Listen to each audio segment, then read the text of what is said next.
Okay. All right, everyone. Welcome to the They Should Pay Me for That. This is the 15 Ways to Monetize webinar, and I am Lauren R. Gay, also known as Outdoorsy Diva out there on the interwebs. And I'm just really excited to share with you all the different ways that content creators could be using their content to make money. And you don't necessarily have to be a blogger these days. You don't even have to have a website, although it helps because there are some types of monetization we're going to talk about that work best if you have an actual website. But there are some that don't require that at all. Some you may have thought about and not sure how to implement them. Some maybe you just didn't know. So I'm really excited to share these 15 ways with you. And what you're going to take away from today is going to be what are the things you need to do before you even start to monetize your content? You're going to take away 15 completely different ways to monetize. You're going to take away some tools that are going to help you to monetize or things you need in your toolkit. And then we're also going to talk about the mistakes that you want to avoid. And these will be speaking from personal experience. Some of them I have done myself. Some of them I know other people have done. So the beauty of it is you were smart enough to get help, and so you get to learn from other people, from our experiences. So really happy to have you all. I do ask that you, if you can, have your mics muted, and we will definitely have plenty of time for questions. Feel free to talk in the chat, to add questions in the chat while we're going through the material. So that, and I'll try to stop and pause between the different modules, at least the takeaways, so I can check and see. I want to make sure no one's stuck or there's not some burning question that I need to address right then. Otherwise, we'll have plenty of time at the end for general Q&A. So if that sounds good, just give me a little thumbs up or say sounds good for me down in the chat, and I will know that we are ready to roll. So just go ahead and let me know in the chat if you are good to go. Yes, you absolutely will be receiving the recording. The replay will be available to all of you who have registered. You'll get that recording no later than tomorrow. You'll also actually get the deck. You'll get the deck as a PDF, and you should have gotten an email that had a little worksheet just with those key points so that you can take some notes. And if you've got friends that need this information and they missed out, you can let them know that the replay will also be for sale, so they'll be able to get that. So if we're ready, we'll go ahead and get started. All right, so who am I? I'm Lauren, the creator of Misadventures of an Outdoorsy Diva blog and the Black Women Outdoors account on Instagram. I can't believe it. It has been almost 8 years. September will make 8 years since I started my blog as a hobby, as a single mom, and just wanting to share my adventures and find like-minded people who looked like me, who were doing outdoorsy, adventurous things. And back then, I didn't find any. And so I started a blog, and 8 years later, here we are. And it seems to be a thriving and growing community. But me as just Lauren, not the blogger, I used to be a software development manager in healthcare on the healthcare information side. And I was working 100% remote, and life was good. I was kind of my in between. I knew I wanted to do this full time as a content creator, but I wasn't quite ready to leave that corporate money behind. And then, right at the beginning of the pandemic last year in 2020, I was laid off. And so I found myself with a horrible job market and just needing to lean into these foundations I had already laid to tap into that additional stream of income that I hadn't been using before. So I'm a blogger, a podcaster, freelance writer, consultant and coach, a photographer, and a public speaker, and also a TV personality. Now, that was a new thing since I created this deck. I need to update it. I do travel expert tips on Great Day Live, Tampa Bay on CBS. So that is just a little background about who I am. All right, so we're all here because we all like money. Who doesn't like money? And a lot of us are creating all of this great, entertaining, and engaging content online right now, right? And it breaks my heart to see so much of this content and people are putting out, and I know that they are not getting paid for it. I know that they're not getting paid for it. And so what is monetization? Let me tell you what it's not. Monetization is not a free meal. It is not a comp night stay. It is not product. You can't spend any of those things. Those are barter, those are trade, those are in kind agreements. They're not monetization. If it doesn't have money, then it's not monetization. So, monetization is generating revenue from the content that you create. That simple enough, right? So let me know in the chat if you agree. Is that what you understood monetization to be? And up to this point, I would like to know from you who are attending, have you been monetizing any of your content up to this point, actually making money in dollars? Let me know in the chat with just a yes or a no, or a little bit. You can let me know. I want to know. I'll wait. We got time. This is going to be a little interactive, so I want to stay awake and lively. Yes, good, Caitlin. No, but I wish. Okay, we can work with that, and that's why we're here. Great. Anastasia says she wasn't clear on the separation.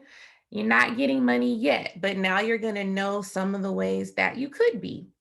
All right, so there are 15 different ways, and we're going to get into those. But before you can even start to think about making money, there's some things that you absolutely need to consider for your brand. And so before you monetize, you have to be very clear and define your brand and your identity, and you have to know your niche. So, knowing your brand identity and your target market is going to be key to understanding the services and the products that are going to make the most sense for you, that you'll be able to offer as a creator when you're ready. So if you have not defined what your brand is, you're still unsure about who you are and who you serve, then you're going to be spinning your wheels trying to figure out what's the right way for you to implement some of these things. So, having a very clear brand identity is clutch. And if it's something you need help with, then look into getting a brand coach. Look into doing some brand coaching. There's lots of people out there that do that. They specialize in helping you do that. A really easy exercise you can do yourself with defining your brand and really defining that target audience is something that is very common. It's known as the avatar exercise. So what that is you are defining and creating the model character or person who is your ideal client in your mind, who is your target audience. So you give them a name, you can give them a little backstory. It could be, she's a 45-year-old, high earning, stay-at-home mom, or all those types of descriptors. She could be high earning, she could be a stay-at-home mom, she could be an empty nest mom, that makes $50,000 a year. Those are the kinds of details you want to create around your avatar. So you want to give them a little backstory about, who they are, and then the problem that they have that your content is solving for them, or why they're coming to you. So is it that they want travel advice? Is it that they want to be more adventurous, or they want to eat healthier, or they want to save money. They want to know how to prepare healthier plant-based meals, whatever that is. So you want to have that person, a backstory about them, the demographics around who they are, and then why are they coming to you? Why do they like your content? And that's your avatar. So you want to create, maybe 3 to 4 of those, and there you have it. Those people will be your avatars, and then you'll have a very clear vision about what your brand is about and who you're trying to serve with your content. I know it's a different mind shift. People talk about this in terms of just regular entrepreneurs, and they don't necessarily consider content as a commodity, but it is. We actually are serving people in what we do with every post, every blog post, every newsletter, every TikTok video. We're still serving something to people. And so your content is a commodity. All right, so moving on. You want to produce quality content. Now, these days, there was a time where your cell phone would not have sufficed, but these days, that's just not true anymore. The cell phones have gotten way more advanced. They have cameras that have the highest megapixels, just as good as a lot of these digital DSLR cameras out there. So it doesn't mean you got to break the bank to create quality content, but you want to make sure that what you're creating looks good. I mean, would it draw you in? Is it something that makes you want to look at it? Does it make you want to watch it? Does it make you want to click it? So produce great content. The content is going to be the cornerstone because that's what people are going to see. That's what brands are going to be drawn to when they look at it. So you want to have top-notch content. If content is not your strong suit and you're a content creator, and trust me, those people exist, then you need to outsource it. Plain and simple. So if that means you have to hire a photographer or hire a videographer to put together, maybe some content for you once a quarter, so then you have a stock of content you can pull from, then that's what you need to do.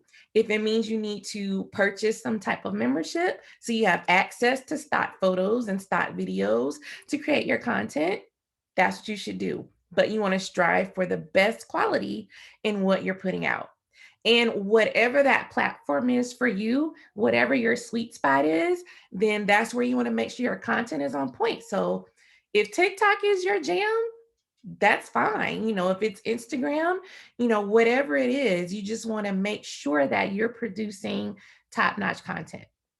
And then the third thing you want to have, and this is for people who have, for the most part, a website. It could also apply to social media as well, but in particular, this is really talking about people who have a website. So you want to have a great strategy for generating traffic. If we talk about it in terms of social media, we wouldn't say traffic though, we'd say a strategy for growth. And so it's just as applicable.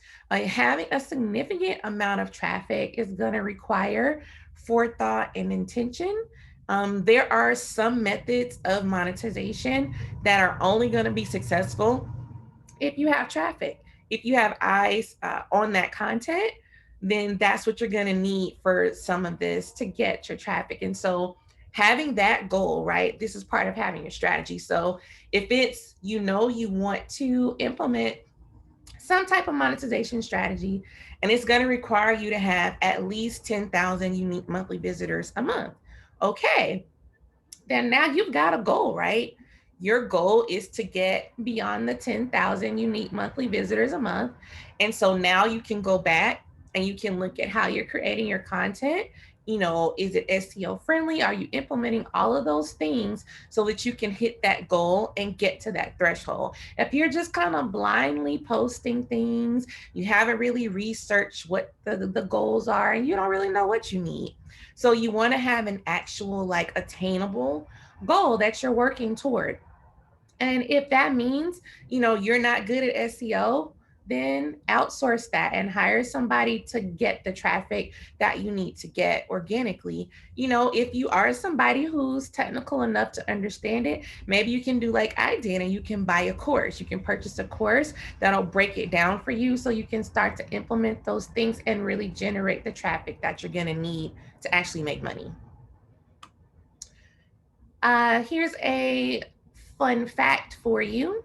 So, bloggers who are earning over $50,000 a year tend to put a lot of emphasis on SEO. Their number one traffic source is usually going to be through Google organic search compared to the lower income bloggers.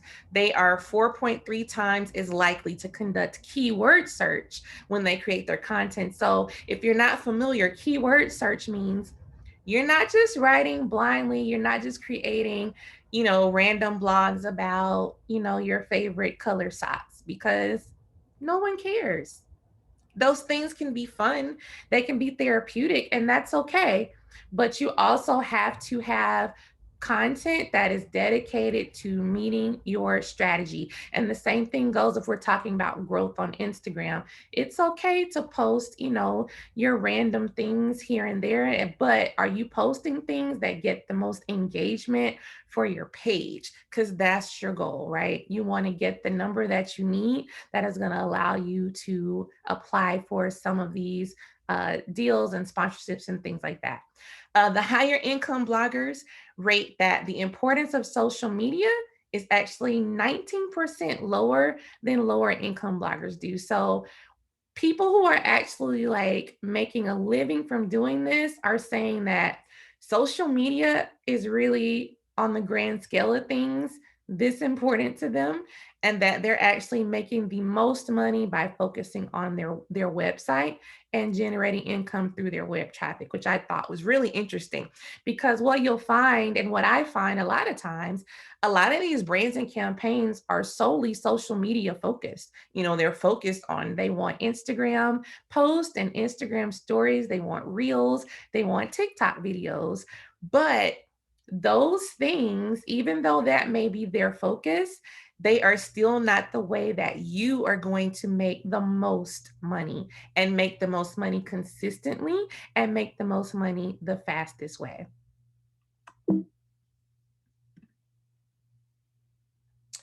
Now, continuing before you monetize, there are some other things that you absolutely need to have in place. Having your business structure, super important. And, knowing what you want to do. Do you want to continue and just be a sole proprietor? Are you going to become an LLC? Are you going to become an S Corp or incorporate yourself and be a corporation? Those are things that you're going to want to figure out. Taxes is really going to be kind of the biggest determining factor in terms of what makes the most sense. What makes the most sense for the amount of income that you're generating, for your expenses, all that kind of stuff. So highly recommend that you talk to an expert, talk to a tax specialist who deals with this kind of thing, and get their advice. Let them know about your business, what you're doing and what they think, and they'll tell you, right now I think you'll be fine staying here. Once you get to this level, then you probably will want to move here. So you want to have a strategy. You don't want to be blindsided and surprised by that additional income. That's what happened to me the very first year that I actually did generate some income through my blog. I was actually still working at that time. That was about 3 years ago, and I owed money. And I was like, oh, that's what happens when you tack on that additional income on top of my regular income. I was like, this is not fun.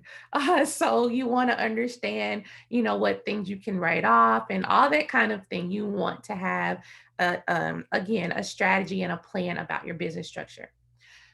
Super important, your email list. You want to build your email list and you want to treat that email list like it's money, because it is. It is your currency. This is your target market. And you always are going to have a way to market to those people, no matter what happens in the ever changing social media landscape. There's someone that I know here locally, just happened to her. She had over 17,000 followers on Instagram. Somebody hijacked her Instagram account. Kaput, it's gone. She provided all the information they asked. She can't get in touch with anyone. Like they will not help her. Her account is gone. 17, over 17,000 followers she built on Instagram. She can't get those people back. She has to start over. And so this is why you can't have just rely on your social media. This is why I cringe when that is the only thing that people have. Like, even if you don't have a full fledged website, at the very least, have a landing page, y'all. Have a landing page with your name and about me, your bio, the services you offer, and some type of sign up for them so you can collect email addresses so people have a way. That is important that you have, and try to build a email list, because it will be crushing if right now something happened and Facebook was just like, sorry, goodbye, there goes your followers. What would you do? So you want to make sure that you have an email list. Super important. And then the last thing about before you monetize, you want to build trust, right? You want to build trust with people. People are going to buy things from you and buy your services because they trust you. You all signed up for this webinar because to some degree, you trust me. You knew a little bit about me and you thought I had the information that could help you to make money with your content.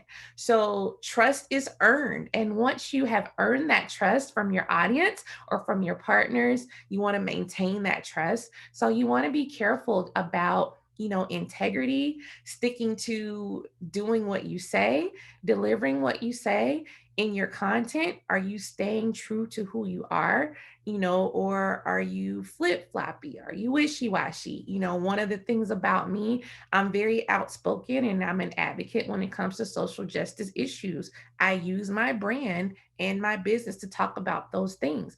That's who I am. So that means I have to be very cognizant of things that I work with, brands that I work with. If a brand that I've worked with has now done something controversial or supported someone who's like openly racist, that's not good for me. That's going to break the trust of my audience. So you want to build trust, and then you have to maintain that trust. All right, so before we move on to talking about the different methods for how you can monetize your content, I'm going to check the comments really quick and just see if we had any questions, any burning questions. Doesn't look like we do, so we're going to keep moving. But if you do, if you think of something, go ahead and drop it in the chat. All right, so now the fun part, right? How can we make money? So the biggest way that a lot of content creators make money, this is the most common, is going to be creating sponsored content. So this could be you create a blog post, social media content, whether that's an Instagram post, a story, a reel, a video on TikTok, a YouTube video, whatever that is. A brand pays you money to then promote this product, event, or service on this platform. That's sponsored content. Now, a lot of these deals, you can work with brands directly. They have people who manage campaigns with influencers all the time, and that's their job, and that's what you do. I personally find that I can command a higher rate when I work directly with the company versus going through the influencer networks.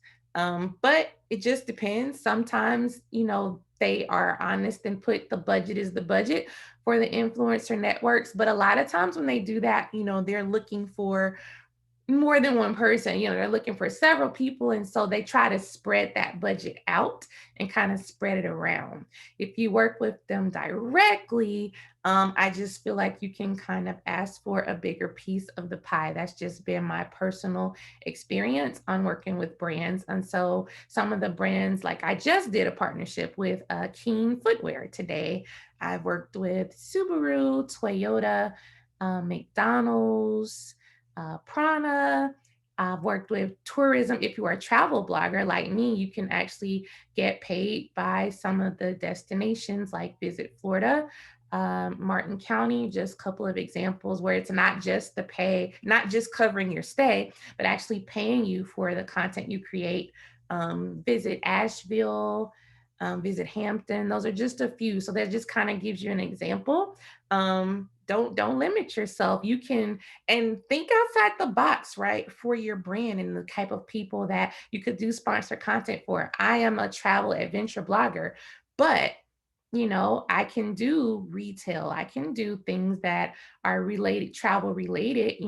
I can do things that are outdoor related. I've even done things that are just because I do talk about food. You can do foodie things and tie it in. People get really creative. So don't think that just because maybe you only talk about on your brand, you only talk about like beauty, that you can only do beauty products because you can do other things. So just think about things that are related to your industry as well when it comes to doing sponsor content. A good way to connect and like how you're probably thinking, how do I find out who to talk to? Slide in their DMs, court them on social media, and you ask them, tell them, hi, I really be interested in talking to you about, a partnership. You know, do you work with influencers? And if so, may I have a contact? And you ask for an email. LinkedIn, great place to find contacts of a brand that you want to work with and pitch them to do some sponsored content work. Attending different conferences in different niches where those brands are going to be, another great way to get those contacts. So those are the three biggest ways I find contacts. And then again, if you're not comfortable pitching, or as a backup, I think you should do both. You can join influencer networks. So I listed a few examples for you. This is not an exhaustive list because there are hundreds, but some of the ones I'm in are Linkia, IZEA, Upfluence, Tap Influence, Socialix, and Social Native. Some of them are social media only, some are all of them, some are blog posts. You'll find a lot of them may have a threshold, like you might need 10,000 followers on Instagram, or you might need a certain amount of viewers on your blog. So it just depends, but not always, because I didn't always have those numbers. And I never want you to think that you have to wait until you hit like a certain amount of followers before you can try. There's plenty of these brands that are just looking for your audience. And that's why the branding and your niche is super important. So even though you may not have a ton of followers, if you've got a specific audience that they want to reach and an engaged audience, then you can get some of these deals.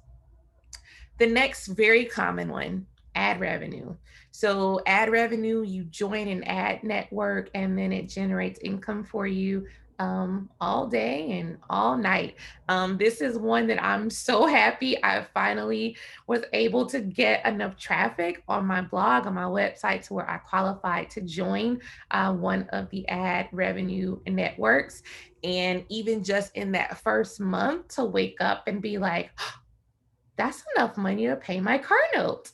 And then the next month to be like, that's enough money to pay my car note and my car insurance. So every month it just like it continues to grow as my traffic grows. And that has been an amazing experience. And so this is why when I talk about focusing on SEO and growing your traffic, this is why it's important, because that money that you make from those ads, there are people out there that have amazing thriving traffic, and they are pulling in six figures a year in ad revenue, literally in ad revenue. It is doable. It is possible if you get your traffic high enough. Some of the very common ones, the three most common ones, I think, are Mediavine, Ezoic, and Google AdSense. So Google AdSense doesn't really have a threshold. Pretty much anybody can join it. I recommend that you do. Now, you're not going to make a ton of money. They don't pay well. I think I probably made, I don't know, a couple $100 in Google AdSense over some years. Um, they just they're not the best, but what it does do is get your audience used to seeing ads on your site. And you can be very specific. You can set limits about the types of ads you do or don't want to see, in the placement on your site. But it just kind of warms people up to seeing them so that when you actually do move to a bigger ad network, they don't freak out and be like, oh my God, she sold out to the man. It's like, no, I always had ads. These just look a little different, a little more robust.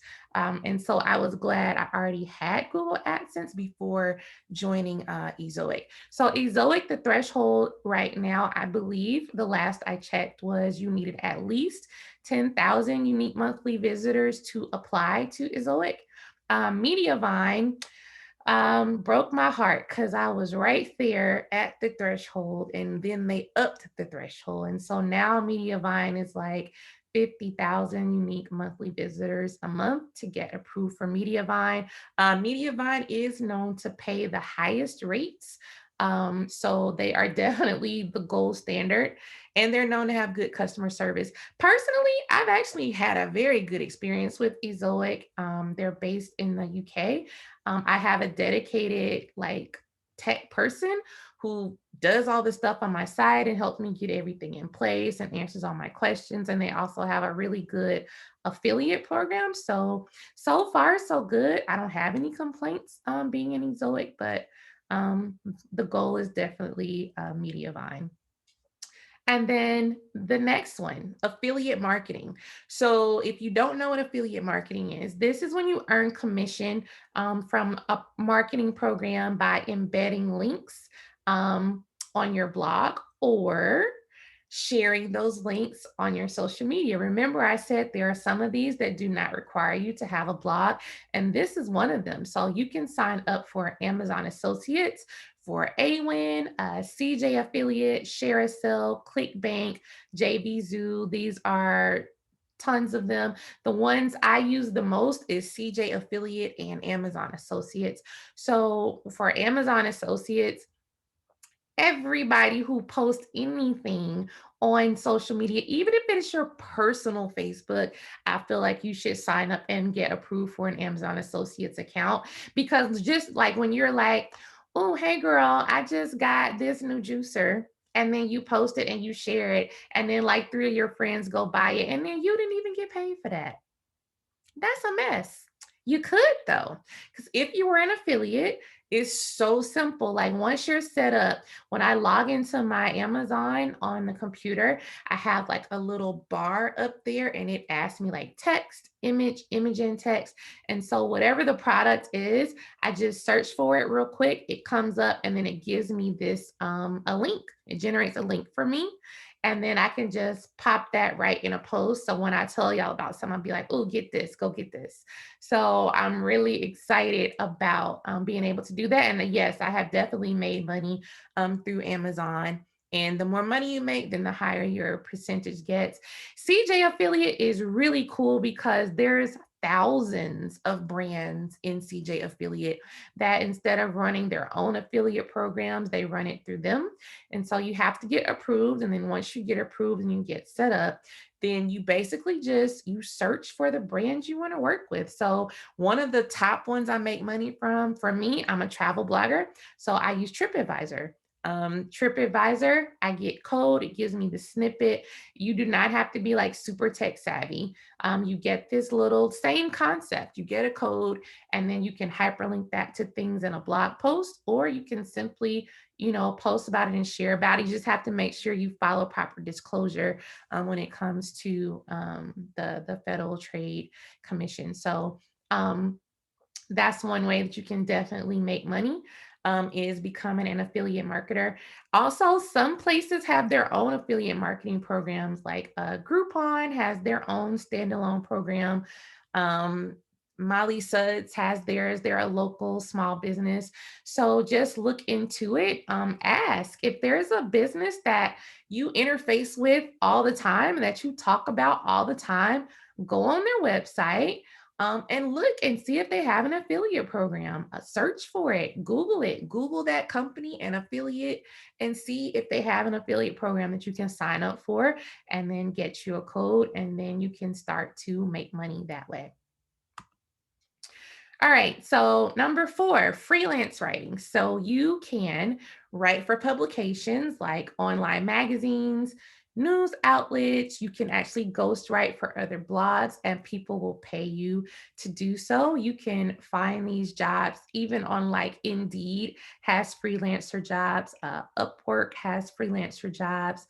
There's all types of different places you'll find them. If there's a particular publication you want to work with, then you just go search and look for like contributors.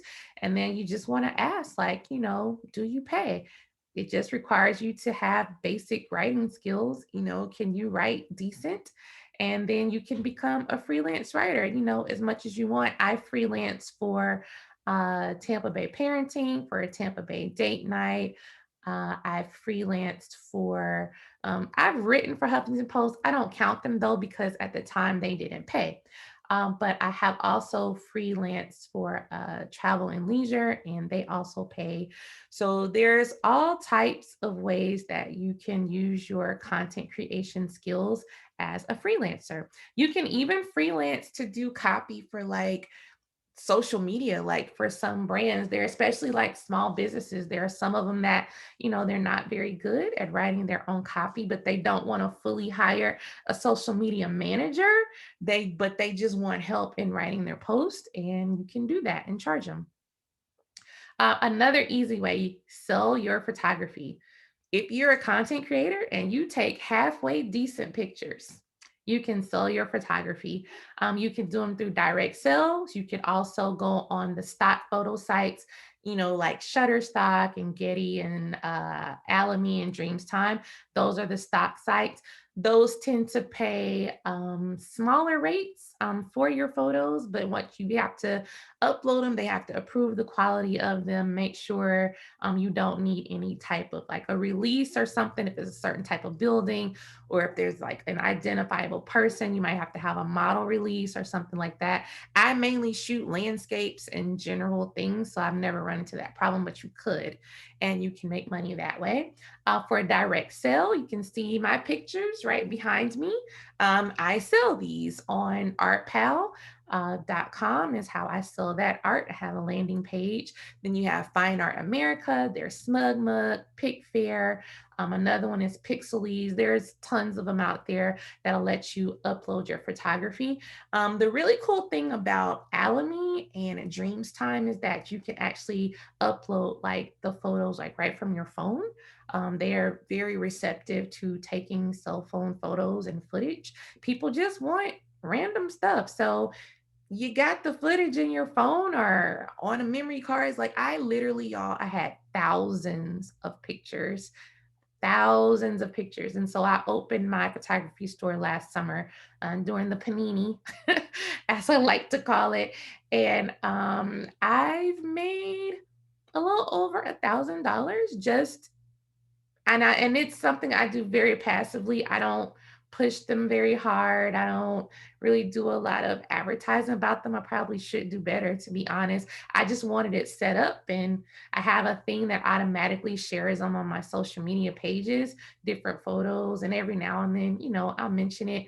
And so people buy them. They find them and they find something they like. So that's really passive. It's like once it's uploaded, it's done. And other than that, these pictures were just sitting on my hard drive collecting dust, doing nothing when they could be making you money. So do that. You can create a course. So, are you an expert on a topic, or is it something you're really good at?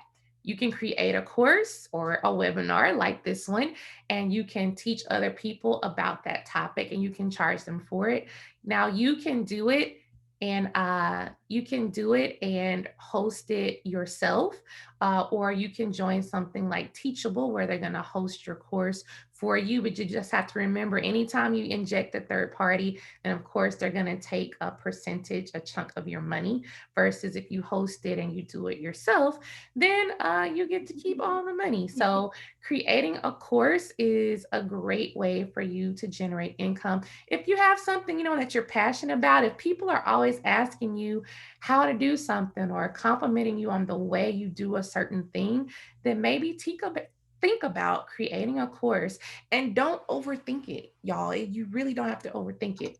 Even Canva has a thing now that lets you like record and create a presentation. You can record it in Zoom. You can use something called Loom. You can record it in PowerPoint, and you can have your slides and your camera looks just like this. And then you can save that and boom, you've created a course. So that's definitely something easy for you to do and to think about if you've got knowledge to share with people. And this is one thing why it took me so long, because people were telling me all the time, oh, you should start a course, you teach a course. But I always felt like the market was saturated, right? I felt like, well, there's tons of knowledge and information out there telling people how to start a podcast or, telling them about blogging and all those kinds of things. But guess what? There's only one you and there's only one me. No one else has my style, my insight, my flair, my thing. There's only one me. And so I was like, okay, I'm going to lean into this and we'll see, we'll see what happens. And so you can definitely create a course. All right, consulting, same concept as the courses. People hire consultants for literally anything. So you can offer consulting services for your fellow bloggers, for business owners, and for companies. Don't be shy about it. If people are asking you for your time, people are asking to meet with you, people are asking for your ideas, then you should charge them for that. You can say, sure, I would love to spend 30 minutes with you for that. Where can I send my invoice? That's how you do that. I actually have created like a whole consulting thing with pricing and all of that, but it doesn't have to be that complicated. It really just can be you come up with what your hourly rate is, and when people want to pick your brain, charge them.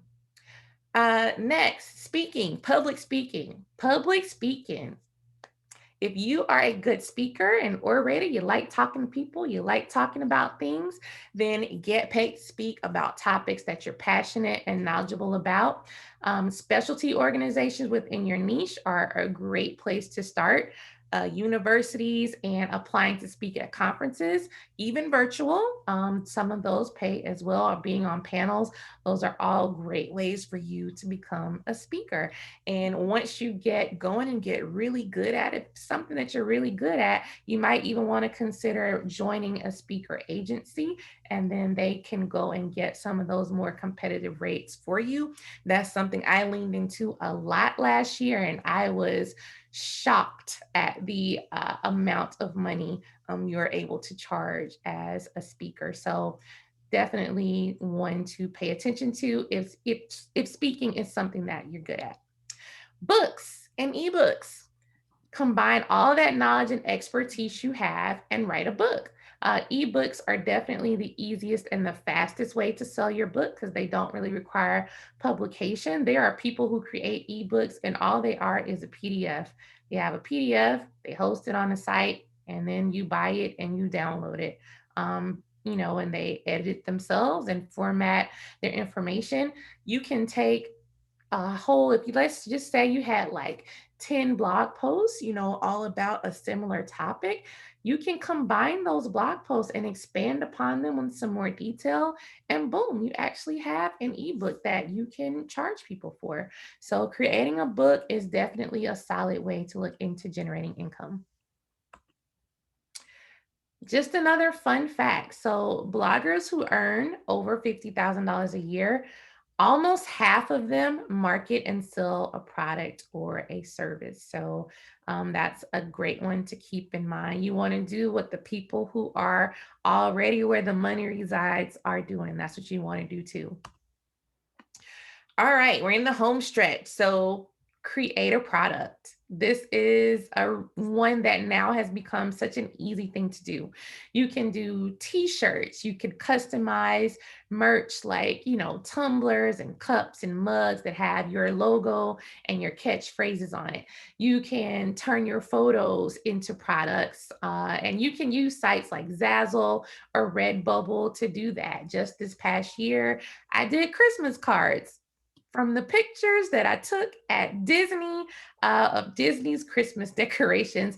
Now, they don't look anything like Disney. I didn't want the mouse coming after me with a lawsuit. There's nothing on them that said Disney, but they are why they were pictures I took of Disney's Christmas decorations and I made Christmas cards out of them. So that's an easy one that you can do.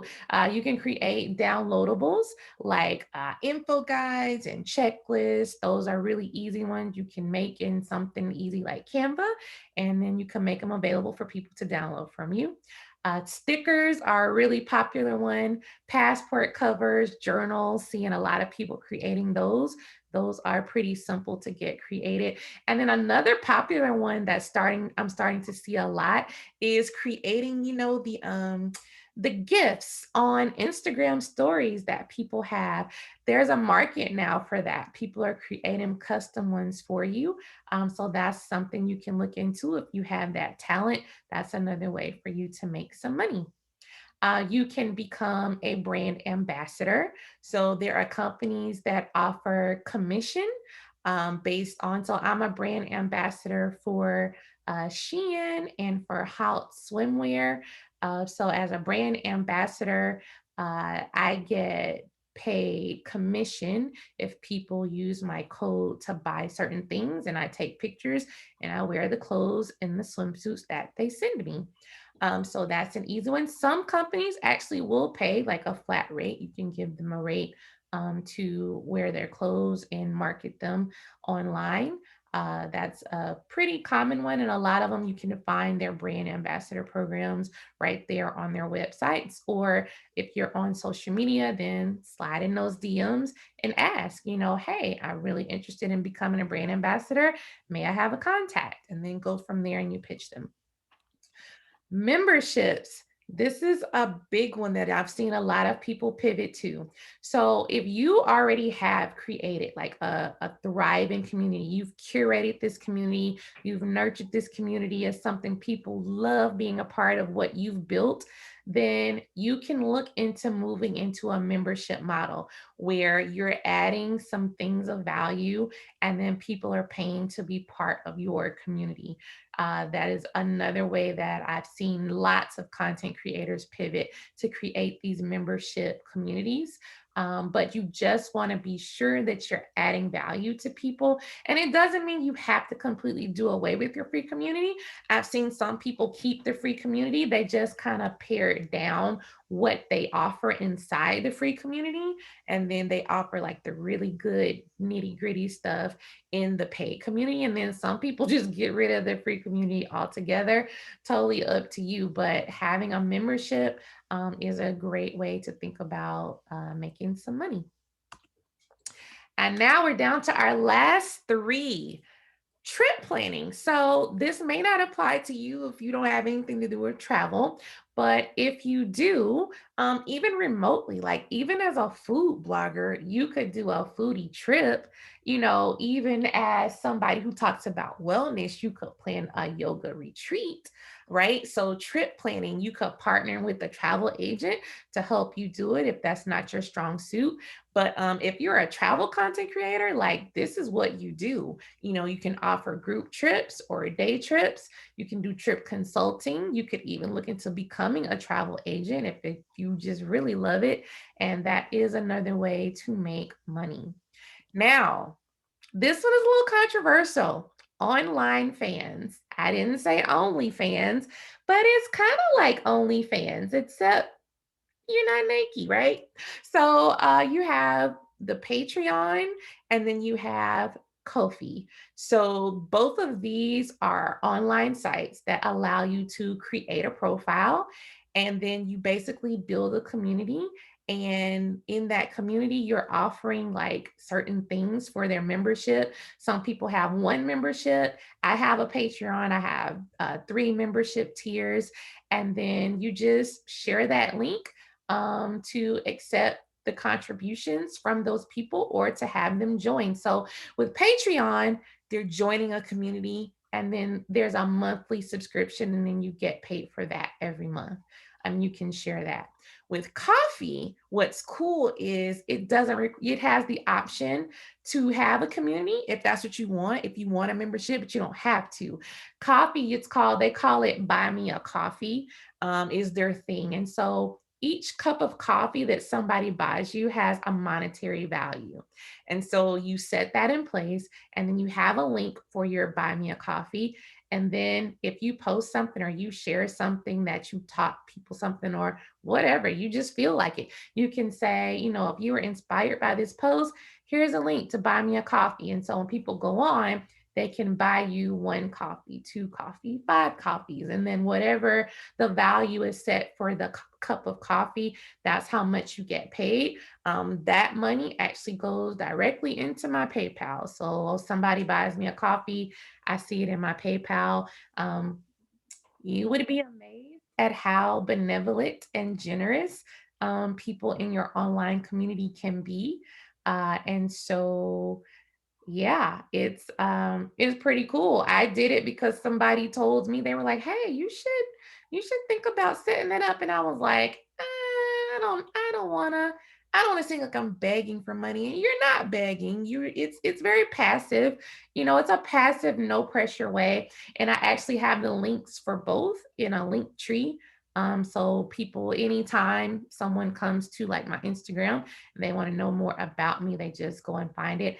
I actually need to add my coffee link to my website. I have not done that yet, but I have seen people that have it just over in the sidebar. It says, donate and buy me a coffee. So that is a really, really cool one. But especially if you've got a strong, engaged following, then a Patreon is definitely something, or the coffee membership is something you want to consider. You just have to figure out, what can you do to add value. And then the last one, you can host events. So you can host an event related to your niche and then you can charge for it, even if it's a digital event. I've seen people do cooking classes. I've seen them host wine tastings. I've seen them host a friend's giving. Shout out to Kiva. She did that event. And then you're able to charge people to come to your event. So that is another creative way for you to make money. You can do it on your own, and you can partner with like local businesses to do that and get some things donated. You can partner with other local organizations. You could do it for a good cause. If you just want to do it to raise money as philanthropy, you can do that too, and not necessarily income. People love to give back. So that is 15 different ways to make money. All right, before we get into the mistakes, let me check into the comments because I know I saw some things, and I know we saw somebody just join. I think that was Susan that I saw joined. So I'm looking real quick in the comments. Let me see. Susan, make sure you come in here in the chat and say hey to everyone, and let us know your site and your brand so people can follow you. All right, the ads. Okay, I'll come back to these because these are really good. I'll get to these at the end. None of these are burning, but we definitely will cover those. I'll make sure I come back to those. All right, so what are some of the mistakes that you want to avoid? Trademarks, big one. Copyrights, FTC disclosures, taxes. Not having your strategy in place for these things can really be a bummer. The trademark, really important, especially when you start talking about merchandise, creating products, branding things. You want to make sure, number one, that you are not in violation of anyone else's trademark. And then number two, you don't want anybody to steal your stuff. Once they start seeing your things out there, you don't want somebody to come snap up your trademark. That would be absolutely gut wrenching, and I've seen it happen. So you want to look into budgeting and planning to eventually, yes, it's expensive, but it's something you want to budget and plan for at some point. You want to get your brand trademarked. You want to make sure you're not infringing on copyrights for any of these things. When we talk about FTC disclosure, so the FTC is the Federal Trade Commission, and they govern, things have to do with how business is conducted online is one of the things that falls in their purview. And so as content creators online, we are bound to those guidelines. You can look them up. They have done a better job in recent years of laying out the guidelines clearly and more explicitly than they used to in the past. One of the biggest ones is about disclosing your relationship when you're working with the brand. So you have to clearly disclose that you're being paid for what you're doing with a brand. You're supposed to use things like ad or sponsored in your content when you share those. You're supposed to disclose that you're using affiliate links and you could be compensated for that. You need a general disclosure statement on your website.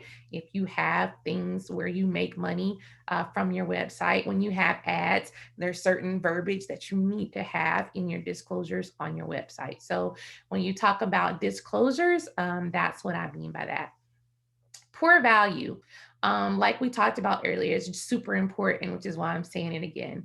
You want to deliver quality in everything you do, because once you lose that trust, once you jump out there and you do something half butt, then it's really hard to get them to come back. So you don't usually get a second chance. Not having a marketing strategy. So don't be a one and done. Have a plan to keep them coming back to you. You want to collect those email addresses, have a newsletter set up where it's going back out and circling back to people to keep them interested in what you're doing.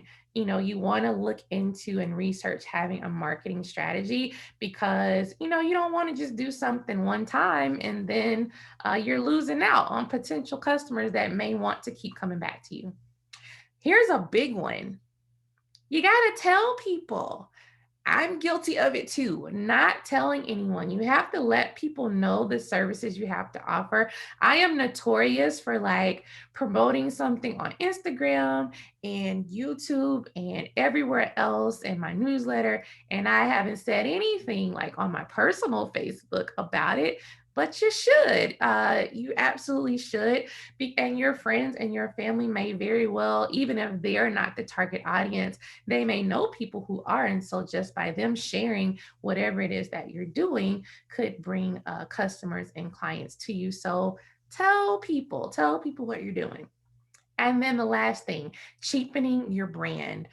Establish that bar of integrity for your brand, and you want to stick to it. So if you've established yourself as being someone who is for the environment and environmentally friendly, then you probably aren't going to do a partnership with a Hummer. You know what I mean? So you want to just make sure that you keep that bar of integrity for your brand.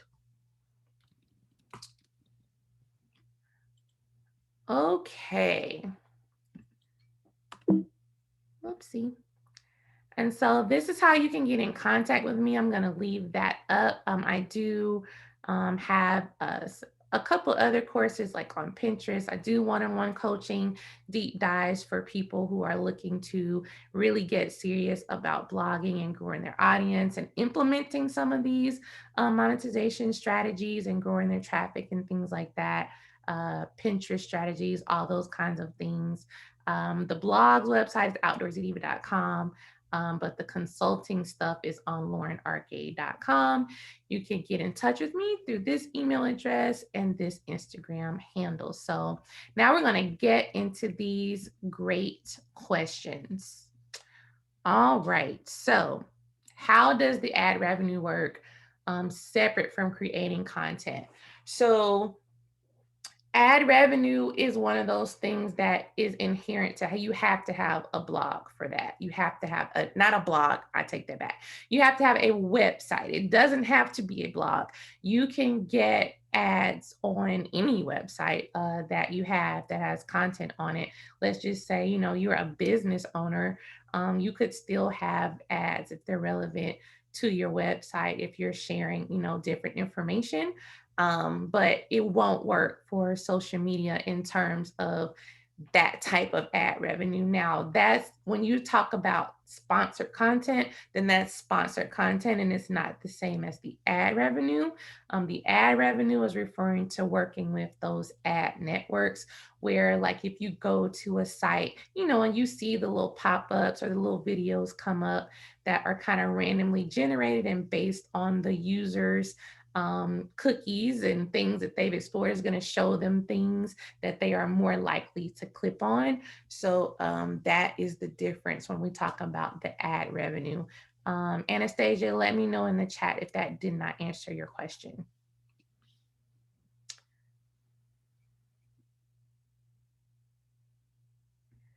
And then next, let's see, the proper disclosure. We talked about the disclosure with the FTC. Definitely highly, if you're going to start to monetize, you definitely want to familiarize yourself with the proper disclosures and what you are supposed to do as a content creator.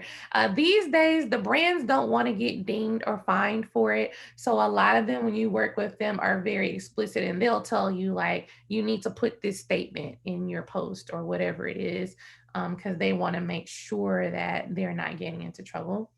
Can you be on Alamy and Dreamtime at the same time? Some sites don't like to sell the same pics on their sites at the same time. I am. I'm on both of them. Um, I haven't come into any issues as of yet with having some of the same pics, but you definitely want to make sure you're reading the fine print. I'm also the person that takes the same picture 5 times of the same thing. And so, guess what? It's technically not the same picture now, is it?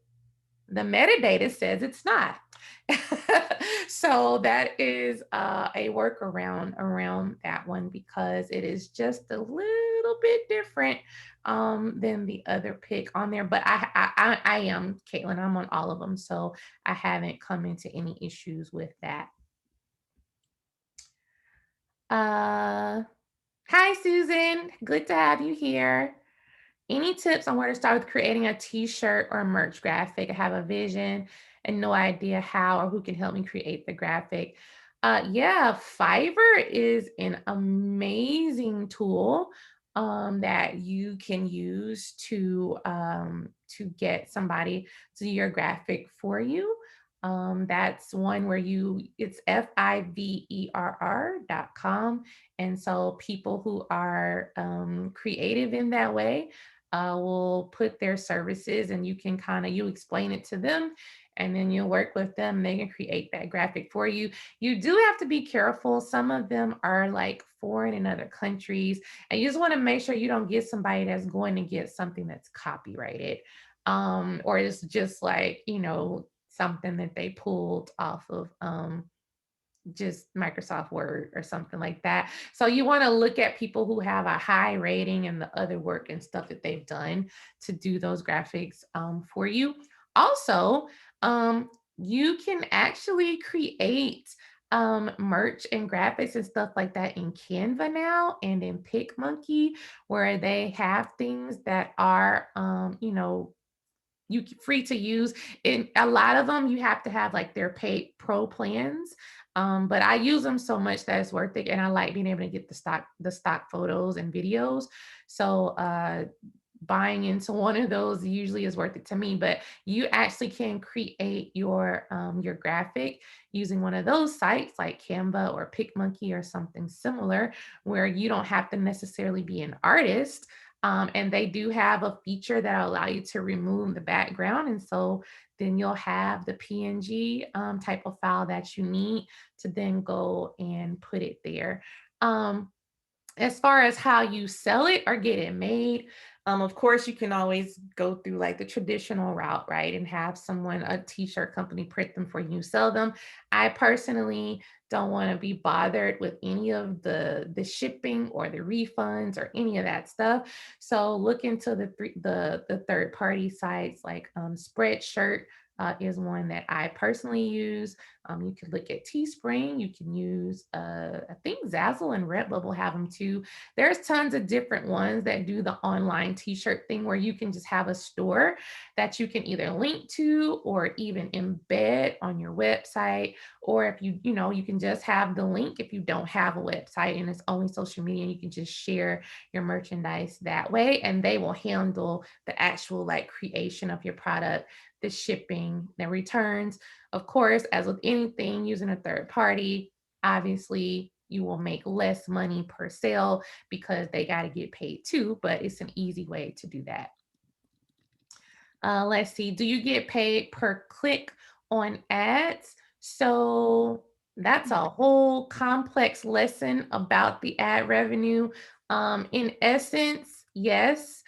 Depends on the ads. Some of them are per click, and then some of them are like beyond that, and it's per click and then an additional action. And then some of them it's per click, an additional action, and an actual purchase or a sale. It just depends. And that goes for the ads and the affiliate links.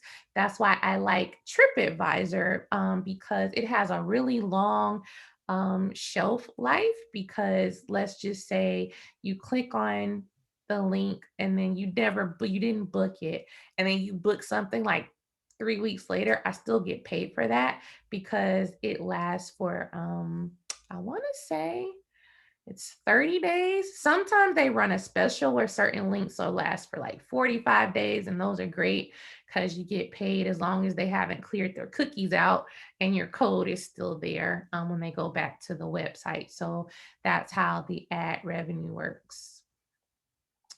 Um, all right. Are there any other questions in here? And you know what I realized? We're actually missing a slide. And so I'm going to add it in here and send it to you. But we did not talk about the tools and the things that you need to help you. So that's going to answer your question, Susan, about I had things like all of the ways for you to create some of these products. So like Zazzle, Redbubble, using Spreadshirt. But then another tool that you really need to have in your arsenal is a media kit. Do you have a media kit? How many of you have a media kit? Let me know in the chat. So, having a media kit when it comes to starting to pitch and ask for some of these partnerships with these brands, you want to have a media kit. What a media kit really is or does is it shows and it tells people who you are. It explains your brand. It shows them your demographic. It shows them who your target market and your target audience is. It shows them if you worked with other brands and other partnerships and what that looks like. So it really gives them a great picture. And it also has your following. You can have just a one pager. I've migrated to having an actual media kit that's a deck. It's actually like 4 sheets and a PDF.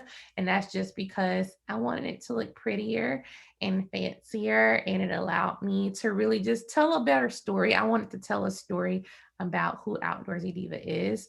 And then I also recommend having a go-to pitch deck template. So if you can't create it yourself, outsource that and get someone to create one for you. And then once you have that template, then every time you pitch somebody, then you can just reuse that same deck. You just go in there, switch out some pics, switch out some information to make it specific to the brand that you're trying to work with. And then you will have that. That's another tool that you definitely should consider having in your arsenal. Other tools are things like Canva for you creating high quality looking graphics, even if you're not a graphic person. PicMonkey is another good one. And then another one, when it comes to your editing pictures. So nowadays, it's no reason for you to post pictures that look grainy or that don't pop or don't have an aesthetic to them. Like, invest in using some type of tool like Lightroom mobile or Photoshop mobile. There's also Snapseed. Those are my personal favorites. There are others that I also have on the deck, but you want to have some type of photography editing tool so that you are putting out, again, this goes back to the high quality things that are aesthetically pleasing. You want to use tools to do that.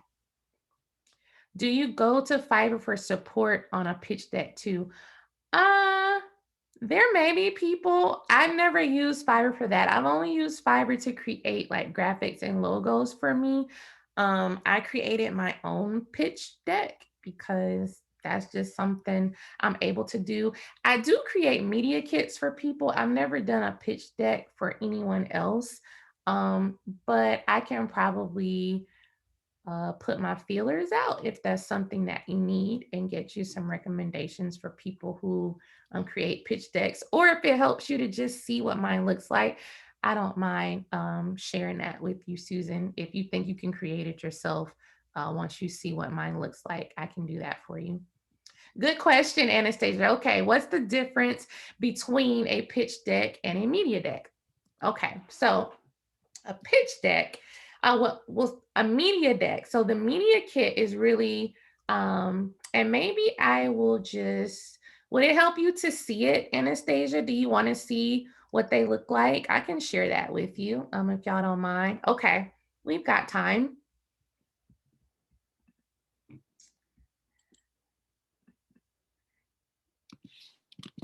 All righty. Oh, Susan, your picture is so pretty. I just saw when I clicked out, I saw your static picture and it was the first one that popped up. Okay. So I'm gonna pull up, and my media kit is actually, you can get to it on my website. So like this is not some trade secret or something. So I don't mind showing you one bit. Um I'll just do it in Canva. It's easier for me to maneuver that way.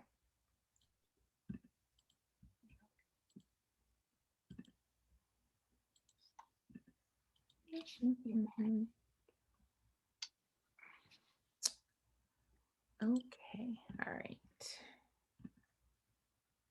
Okay, can you see my screen again?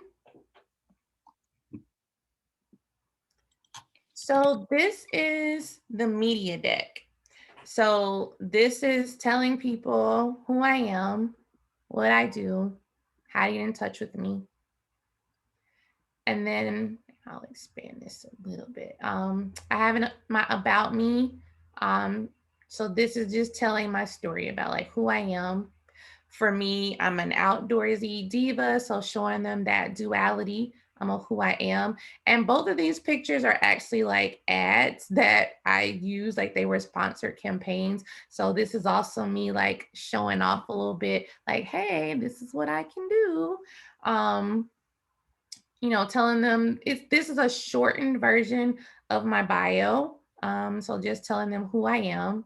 And then I break down my audience by age, by gender, and then by location.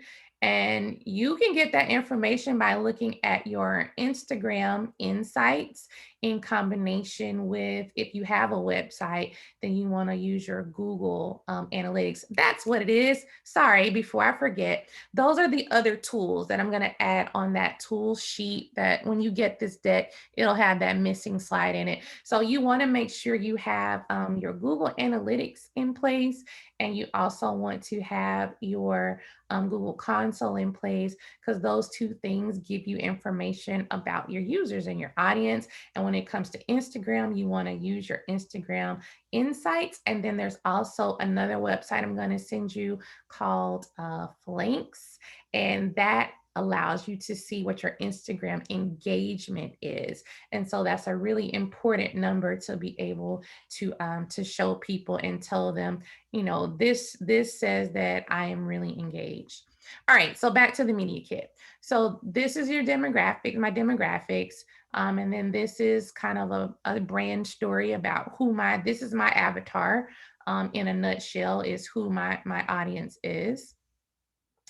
Then I have my metrics on here for social media. And what I tell people who are beginning, you actually don't, you can, there's a way for you to word things where your social media numbers don't look quite so bad. I also tell people for like Facebook, include your total reach. If you share things on your personal Facebook, then I include my Facebook friends in that addition. I include my Facebook group that I run and those members, and then my Facebook page. So those three things are how I come up with my Facebook reach. I include my Pinterest viewers, then I have Instagram, and then Twitter, which I don't use Twitter that much, but I didn't want it to just be three. I want it to be four. So I show it, but I don't tweet a lot. Um, so you have your social media numbers. Then you have your reach, which, you know, for your website, that breakdown. I also have my podcast breakdown. I share my really high engagement rate because that's twice the average rate. So having a 5.2 engagement rate, especially for the number of followers that I have, that's really, really, really, really good. You'll see a lot of these huge accounts have like a 2% engagement rate. You'll see people with really large followings and they barely get any comments and they barely get any likes. You know, there's people, if I'm averaging, you know, 600 to 700 likes per post, but somebody else has like 60,000 followers and they're only getting 607 likes per post. Well, who has the more engaged audience? I do. So sometimes you got to tell that story and sell that story to the brands. And this is really getting into the whole pitching thing. I could do a whole workshop about pitching, but this gives you an idea. In this case, I have a deal, like a partnership with this other outlet, which works out great because they have a reach in the millions. But when I do my content that is travel and outdoor focus, they amplify what I create. And so I'm able to include them on my media kit. These are the services that I provide. And again, I'm using photos I've used in campaigns. And then these are the media outlets that I've been in and on and have connections at. And then here are some of my brand partnerships. This is not an exhaustive list at all. I switch them out all the time, but that's who I've worked with. So I lied, it's 7 pages, but when it's in a PDF, you just scroll real fast. So it's not too bad. And then now I will show you the what a pitch looks like, a pitch deck, so you can see the difference.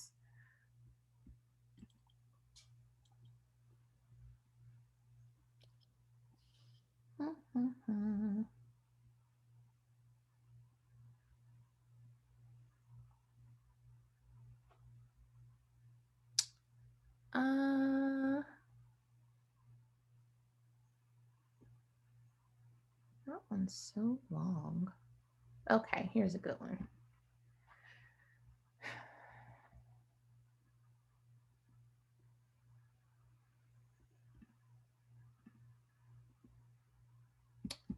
No, I don't want to use that.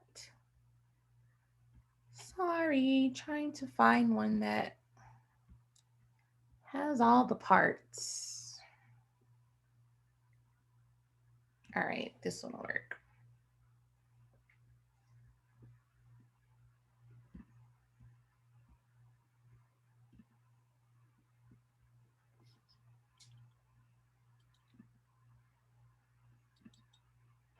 Okay, so this is a pitch deck, which is the difference. So the difference is that in this one, this is what I would send to a brand that I've had conversation with about something like, so I don't just, I'll reach out to them and I have a contact and I've said, hey, I want to work with you, blah, blah, blah, blah, blah. And I kind of soft pitch the idea. So in this case, this was Fort Myers.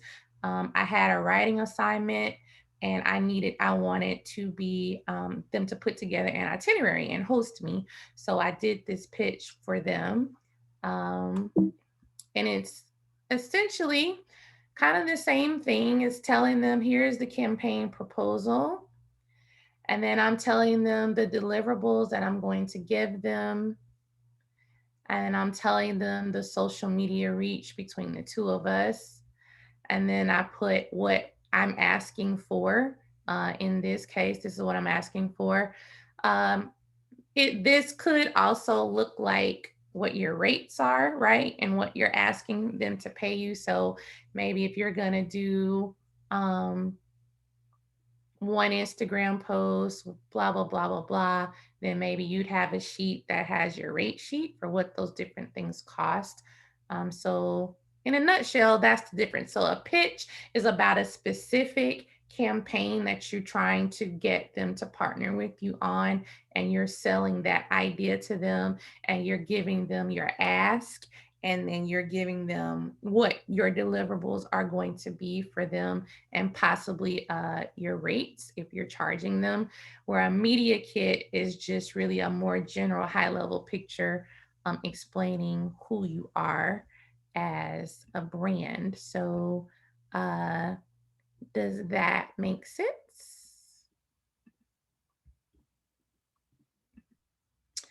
Questions, let's see. Don't forget to add TikTok to your media kit. My TikTok following is trash right now, Caitlin. That's why I haven't added it. But when it grows, I will. Let me see. How many hours a week do you spend on your business, not including actual travel? I mean, I'm doing this full time now, and I definitely right now am putting in um I should track it. I don't know. I'm sure I'm working maybe 50 to 60 hours a week, because the problem is I love it. And so I can be doing things on my phone. I'm laying in the bed, I'm on the couch watching TV, and I'm still working, So it's different than being in my cube, or being at my desk focused on like a specific thing, because there's so many different things. And one thing I will tell people about, um, one thing I will tell people is that you want to focus, right? Just because I gave you 15 ways that you can monetize, it doesn't mean that you need to implement all 15, right? You don't want to burn yourself out, and you can't do everything well at the same time. So, what I recommend, and that's what's on your worksheet, is that you pick like your top 3, and then make those goals that you want to work toward over this next, say, a year. And maybe you spread them out like this quarter. I want to focus on this one. I want to get this implemented. And then maybe the next quarter, you can say, okay, this one makes sense for me. I want to get this one implemented. And it's okay to try different things and see what sticks and see what you like. But you definitely don't want to burn yourself out. By no means am I telling you you should be doing all 15. No, not saying that at all. But they are definitely possible. And at different points in your business and different points in your brand, some of them may make more sense than others. Some of them, it may be a good time to capitalize on doing some of them over others. The next one, do you use the same content across different social media platforms like TikTok and Instagram? Absolutely, sure do. Now, Instagram just last month decided to be jerks and be like, oh, we're not going to promote videos that have the TikTok logo on them. I mean, that's their competitor, and they're haters, and they hate to admit that TikTok is the superior platform for short video content. It just is. But Where there's a will, there's a way. And so, of course, some geniuses have created a way for you to upload your TikTok video if you like to make it in TikTok, because they have a lot of cool features. So you can upload it. It'll remove that the TikTok logo from it, and then you can upload it to your reels that way. And it works like a charm. And they did not suppress my engagement. So, yes, you can reuse content. Also, recommend using YouTube Shorts as well for your short video content. YouTube is pushing those up to the top of their algorithm. As long as a video is less than a minute long, then it qualifies as a short. Yeah, go ahead, Caitlin. Unmute yourself. Tell us what's the other way to snag your video from TikTok. So what you can do is, I know with Apple, you can record your screen. So while you're making your TikTok, it's before you hit post, this is the most important thing. Before you make it live, you screen record and then you tap on it, and you can actually make the screen your screen the full video, and it doesn't have any of the watermarks on it. That way you don't ever have to download it to another app, and then you can upload it to Instagram right away. The only thing with Instagram is sometimes music that's on TikTok is not allowed on Instagram. Something that I posted when I did a Reels challenge at the beginning of the pandemic, they're like, some people can't view your stuff because it had a Panic at the Disco song that I snagged from TikTok. Yep. That is not used on Instagram. So that's the only thing that sometimes is like the fine line, but that's an easy way that I do it. That's a good one, Kaylin. I didn't even think about doing screen record. I have an Android, but I'm gonna try it out and see if it lets me do the full screen thing.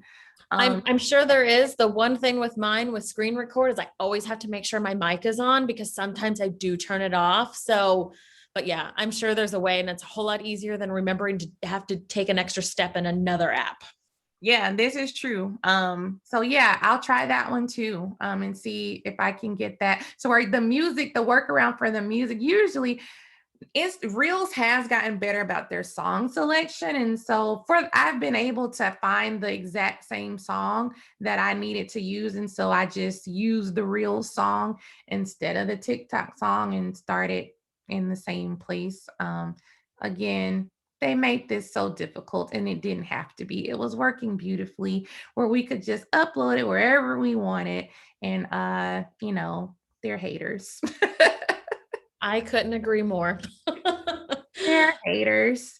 But definitely utilize the YouTube shorts, because it's like YouTube short, they just giving away views right now. So upload your short video content there. Are there any other questions for me? We are coming up at 8:30, so that was a good hour and a half. And I do apologize for the missing deck. I think I have a copy of that same deck, and I just accidentally got rid of it, but I know I have it. So the one you get in your email will have the missing slide with those tools that I mentioned, that you want to make sure you look into and implement. Awesome, awesome. So I hope this was helpful. You will have the replay so you can go back and look at these things. And as I said before, if you need a deep dive and then you need help as far as actually strategizing and implementing these things, you can definitely look into scheduling a consultation session with me. You'll also get a discount code in your email that you can use to set up that session for us to build out your strategy. And don't forget that you will get the replay. And if you have friends that missed it, that you think could use this information, you can let them know that they will be able to register and buy the replay of all the information, including the deck as well. So I am so glad that you all joined me. I hope this was very helpful for you.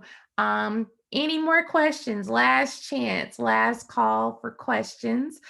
Before we go, I'm glad I'm seeing the comments. It was helpful. You got some new ideas to think about.